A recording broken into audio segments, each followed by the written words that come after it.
अंत भला तो सब भला नहीं हुआ, अंत बुरा हो गया।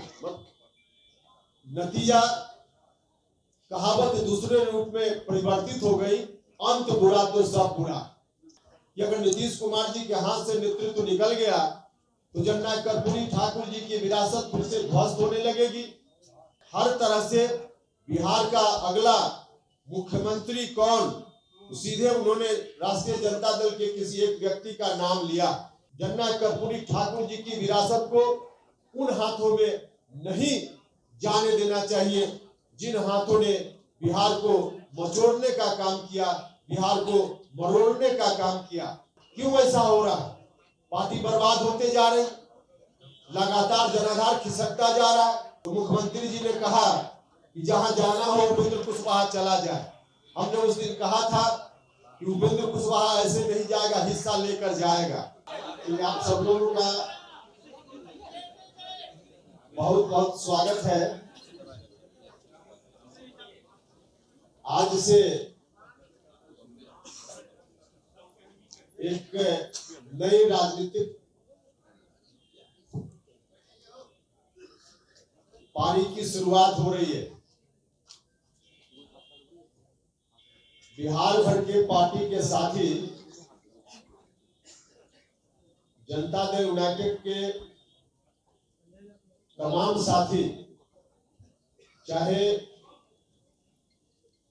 बड़े नेता हो या साधारण पंचायत स्तर का कार्यकर्ता, दो चार अपवादों को छोड़कर सारे लोग अपनी चिंता व्यक्त कर रहे थे। उनके मन में जो परेशानी थी उसको बता रहे थे। कभी टेलीफोन से, कभी मिलकर, कभी गांव में हम जाते थे। तब आम जनता के बीच भी इस दौरान जब जब जाने का मौका मिला, एक क्रॉस कास्ट लाइन सब लोगों ने एक विशेष चिंता से मुझको लगातार अवगत कराया। और तभी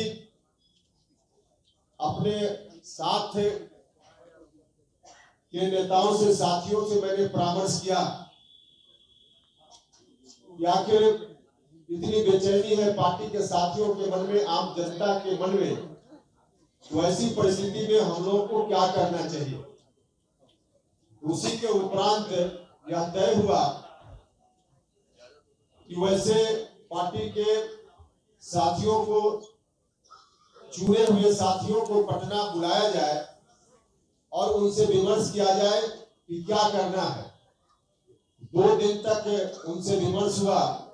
कल दिन भर बैठक चली, आज भी आधा दिन, और सब लोगों ने विमर्श के उपरांत कुछ निर्णय लिया, जिस निर्णय से अभी आपको हम अवगत कराएंगे। नया निर्णय लेने की परिस्थिति क्यों पैदा हुई? लगभग 2 साल पहले हम जनता दल यूनाइटेड में आए, तब एक विशेष परिस्थिति राज्य के सामने थी।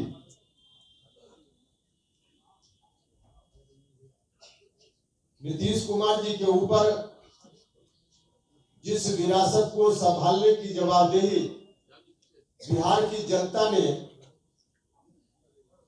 2005 में मुकम्मल तौर पे दी, उसके पहले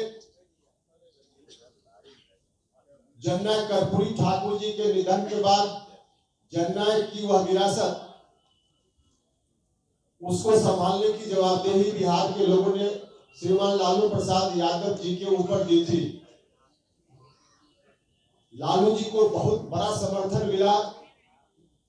उस विरासत को संभालने की जवाबदेही उनके ऊपर आई। जनता ने उसके अनुकूल उनको ताकत भी दी, सत्ता में आए। लेकिन कुछ ही दिनों के बाद, शुरुआती दौर में तो निश्चित रूप से लालू जी ने भी जनता की भावना का ख्याल रखा और जननायक कर्पूरी ठाकुर जी की जो विरासत उनके हाथ में गई थी, उसके अनुरूप कुछ कदम उठाए, लेकिन बाद के दिनों में उनमें भटकाव आ गया। जितना बड़ा समर्थन उनको जनता का मिला था, उस समर्थन का इस्तेमाल दो तरीके से किया जा सकता था। एक, उस समर्थन से मिली हुई ताकत का इस्तेमाल जनता के लिए हो सकता था। समाज की अंतिम पंक्ति में खड़ा व्यक्ति, उसको समाज की मुख्य धारा में जोड़कर एक समरस समाज बनाने की परिकल्पना जो समाजवादियों ने कभी की, उसी परिकल्पना को जननायक कर्पूरी ठाकुर जी आगे ले जाना चाहते थे।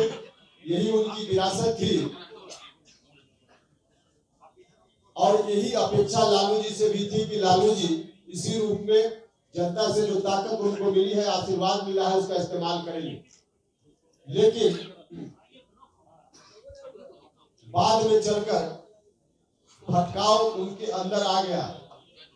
अब इस समर्थन का इस्तेमाल उस रूप में नहीं करके, उस ताकत का इस्तेमाल नहीं करते हुए, शुरुआती दिनों को छोड़कर बाद के दिनों में लालू जी ने अपने परिवार के हित में काम करना शुरू कर दिया, जिसका खामियाजा उनको अभी तक भुगतना भी पड़ रहा है। खैर वह विषय अलग है, लेकिन वहां से फिर नीतीश कुमार जी के ऊपर उस विरासत को चलाने की जवाबदेही बिहार की जनता ने सौंपी। 2005 के पहले 10-12 साल तक संघर्ष हुआ। 1994 में सत्ता पार्टी बनी। जॉर्ज फर्नांडिस साहब के आशीर्वाद से नीतीश कुमार जी उस पार्टी के बिहार में मुखिया बने और फिर संघर्ष का दौर चल पड़ा। उस वक्त जो बिहार चल रहा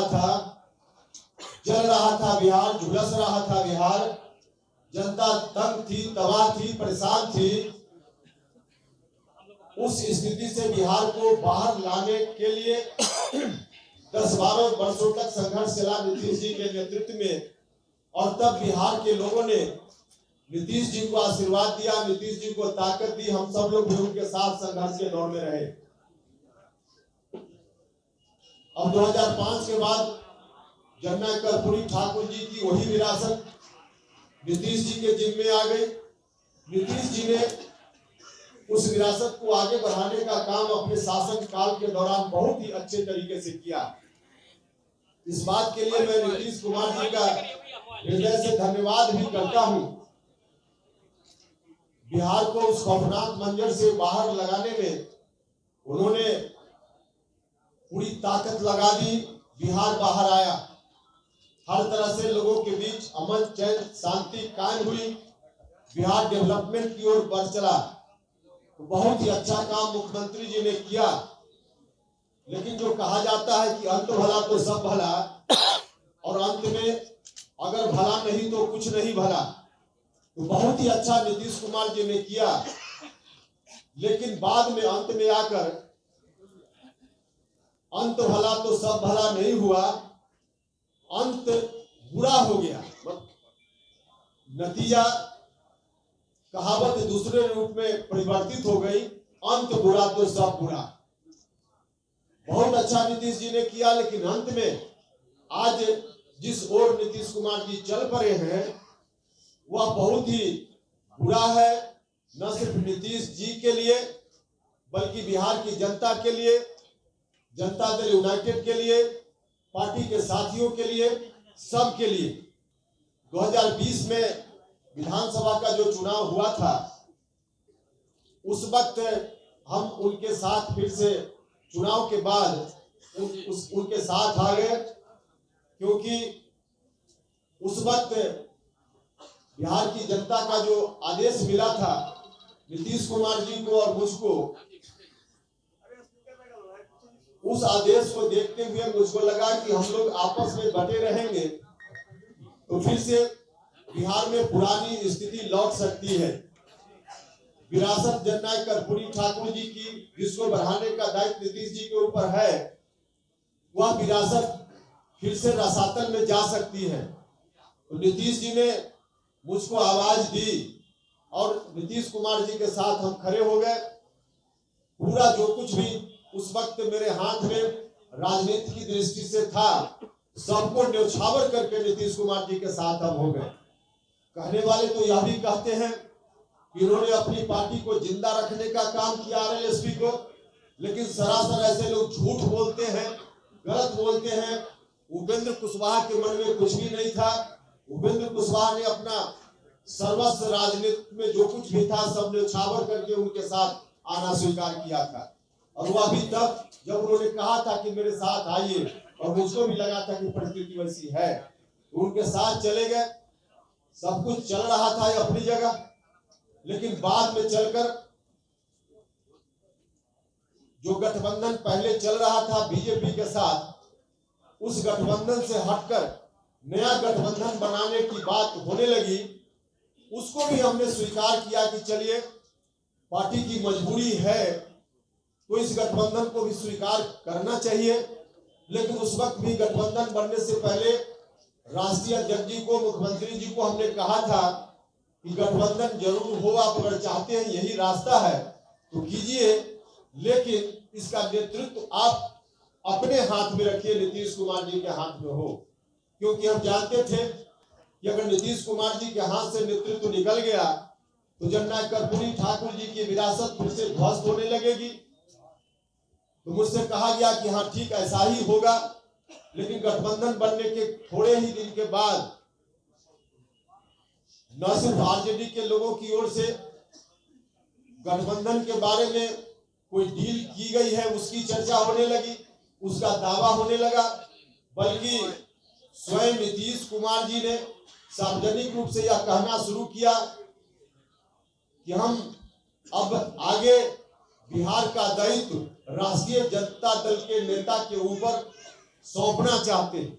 उन्होंने घोषणा कर दी, हर तरह से बिहार का अगला मुख्यमंत्री कौन, सीधे उन्होंने राष्ट्रीय जनता दल के किसी एक व्यक्ति का नाम लिया।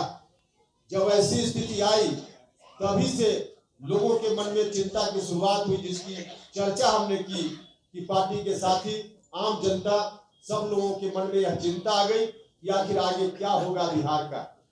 अब हमारे सामने रास्ता था कि जननायक कर्पूरी ठाकुर जी की विरासत को हम चुपचाप बैठकर उन्हीं हाथों में जाते हुए मुखदर्शक बनकर देखते रहते, जिन हाथों ने बिहार को मचोड़ दिया, मरोड़ दिया, या फिर हम सब लोग बैठकर कोई नया रास्ता लेते। यह हम सब लोगों के मन में चिंता थी। हमारे साथियों ने इस चिंता से अवगत कराया तो हम लोगों को भी लगा कि चाहे जिस तरह की परिस्थिति का सामना करना पड़े, अगर हम राजनीति में हैं, हम अपना राजनीतिक धर्म और कर्तव्य समझते हैं, तो फिर से हम लोगों को उठ खड़ा होना चाहिए और किसी भी हालत में जननायक कर्पूरी ठाकुर जी की विरासत को उन हाथों में नहीं जाने देना चाहिए जिन हाथों ने बिहार को मचोड़ने का काम किया, बिहार को मरोड़ने का काम किया। इसलिए जब बात होने लगी कि वहीं पर फिर से चली जाएगी सारी चीजें, तब मामला पार्टी के अंदर शुरू हुआ। प्रारंभ में मैंने पार्टी के शीर्ष नेतृत्व से, मुख्यमंत्री जी से आग्रह किया, उनसे मिलकर हमने बात की, उनसे कहा कि ऐसी स्थिति ठीक नहीं है। उदाहरण के रूप में हमने बताया कि महागठबंधन निर्माण के बाद जो उपचुनाव हुए बिहार में विधानसभा के, उन उपचुनावों का परिणाम बताता है कि हमारा जन आधार हमसे खिसकता जा रहा है, पार्टी धीरे धीरे बर्बादी की ओर चलते जा रही है। हमने कहा मुख्यमंत्री जी से, व्यक्तिगत रूप से भी मिलकर कहा, बाद में कहा गया कि मिलकर कहना चाहिए। मिलकर जितनी बात हमको कहनी चाहिए थी हमने तो पहले ही एक बार नहीं अनेक बार कही। व्यक्तिगत रूप से भी पार्टी के मंच पर भी हमने उठाया, विधायक दल की मीटिंग में भी हमने यह बात कही, पार्टी की बैठक में यह बात कही। तो हर तरह से इस बात को कहने के बाद मुझको लगा कि आखिर हो क्या रहा है, क्यों ऐसा हो रहा है। पार्टी बर्बाद होते जा रही, लगातार जनाधार खिसकता जा रहा है। और उस वक्त जब हमने इस तरह के सवाल को उठाना शुरू किया तो मुख्यमंत्री जी ने कहा कि जहां जाना हो उपेंद्र कुशवाहा चला जाए। हमने उस दिन कहा था कि उपेंद्र कुशवाहा ऐसे नहीं जाएगा, हिस्सा लेकर जाएगा।